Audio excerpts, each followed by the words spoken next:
Hello and welcome students, Gyanjyoti coaching সেন্টারের পক্ষ থেকে তোমাদের সকলকে আরো একবার স্বাগত। আজকে আমাদের আলোচনার বিষয় হচ্ছে বৌদ্ধ ধর্মে বিক্রমশিলার ভূমিকা।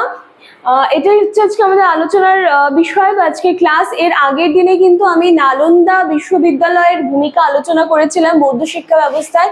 আশা করি তোমরা সেই ভিডিওটা দেখেছো এবং বুঝতে পেরেছো, ঠিক আছে, ভূমিকা কি ছিল। আশা করছি তোমরা বুঝতে পেরেছো। কারণ আমি চেষ্টাই করি যে যতটা সহজ ভাষায় সম্ভব তোমাদের সামনে ভিডিওস গুলো নিয়ে আসার। ক্লাস শুরু করার আগে আমি একটা ছোট্ট ইনফরমেশন দিয়ে ক্লাসটা শুরু করতে চাই।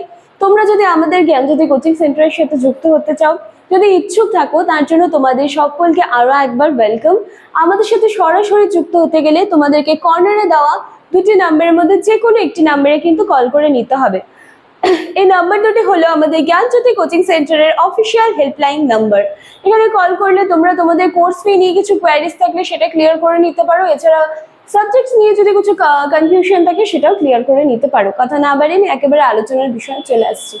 দেখো, বৌদ্ধ ধর্মে বিক্রমশিলার ভূমিকা। তো সবার প্রথমে আমি রেখেছি যে অষ্টম থেকে 1200 শতাব্দী এই সময়টার মধ্যে এই যে বিক্রমশিলা যেটা ছিল, যেটাকে একটা ইনস্টিটিউট বলা হচ্ছে, দেখবে তোমাদের সিলেবাসে দেওয়া আছে, সেটা কিন্তু আত্মপ্রকাশ করেছিল। এবং কাদের সময়ে? পাল সাম্রাজ্যের সময় বা পাল রাজাদের অধীনে কিন্তু এই যে বিক্রমশিলা, যেটাকে হচ্ছে একটা শিক্ষা কেন্দ্র বলা হচ্ছে, সে কিন্তু আত্মপ্রকাশ করেছিল, ঠিক আছে। এবং এই যে বিক্রমশিলা রয়েছে, এখানে হচ্ছে বৌদ্ধ ধর্মের ব্যাপারে নানান ধরনের যে শিক্ষা রয়েছে সেগুলো দেওয়া হতো। বৌদ্ধ দর্শন এছাড়া আরো নানান ধরনের যে তত্ত্বগুলো ছিল সেগুলো নিয়েও কিন্তু এখানে বিশেষ শিক্ষা দেওয়া হতো। আচ্ছা, তারপরে দেখো কি লিখেছি, শিক্ষার কেন্দ্র। কেন্দ্র হিসেবে এখানে তান্ত্রিক বৌদ্ধ ধর্ম অধ্যয়ন। তার মানে বৌদ্ধ ধর্মের যে তান্ত্রিক যে মানে পোর্শনটা রয়েছে সেটা নিয়ে কিন্তু এখানে মানে এই বিক্রমশিলায় কিন্তু পড়াশুনো করা হতো বা সেটা নিয়ে কিন্তু এখানে শিক্ষা দেওয়া হতো, ঠিক আছে। এছাড়াও নানান ধর্মতত্ত্ব যেগুলো রয়েছে সেগুলোর উপরেও কিন্তু উচ্চতর শিক্ষা এখানে প্রোভাইড করা হতো, এখানে বলতে বিক্রমশিলায়, ঠিক আছে। এরপরে দেখো, তিব্বত থেকে বহু বৌদ্ধ সন্ন্যাসী এখানে এসে পড়াশুনো করতেন।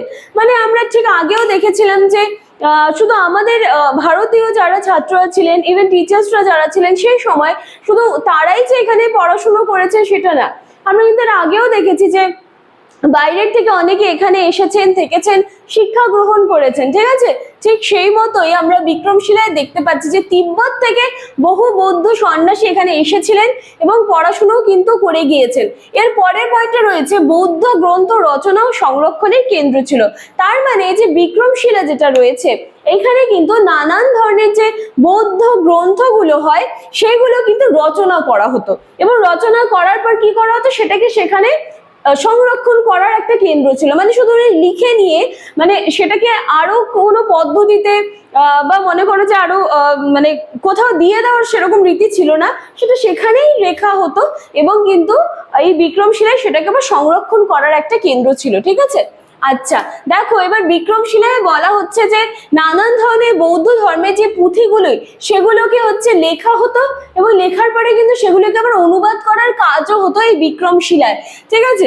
এরপরে দেখো, আমি যেটা বললাম যে শুধুমাত্র বাইরের থেকে এসে পড়াশোনার যে ব্যাপারটা যেটা আমি বললাম, তারপরে দেখো লাস্ট যে পয়েন্টটা আছে যেখানে আমি লিখেছি যে আচার্য দীপঙ্কর শ্রীজ্ঞান তিনি এখান থেকে শিক্ষিত হয়ে তিব্বতে গিয়ে ধর্ম প্রচার করেন। মানে এখান থেকে শিখে গিয়ে, বিক্রমশিলার থেকে শিখে গিয়ে কিন্তু তিনি এই যে বৌদ্ধ ধর্মটা সেটা কিন্তু আরো বাইরে গিয়ে সেটা প্রচার করেছিলেন এবং অনেকেই ছিলেন যারা এখান থেকে শিখে গিয়ে কিন্তু বাইরে গিয়ে এই বৌদ্ধ ধর্ম কি সেইটাকে কিন্তু প্রচার করেছিলেন, ঠিক আছে। আমি মোটামুটি কয়েকটা পয়েন্টের মধ্যে দিয়ে একটু বিক্রমশিলার ভূমিকাটা আলোচনা করার চেষ্টা করেছি, কারণ খুব বেশি লেন্দি হলে তোমরাও কিন্তু সেই ভিডিওগুলো দেখতে পছন্দ করো না, ঠিক আছে।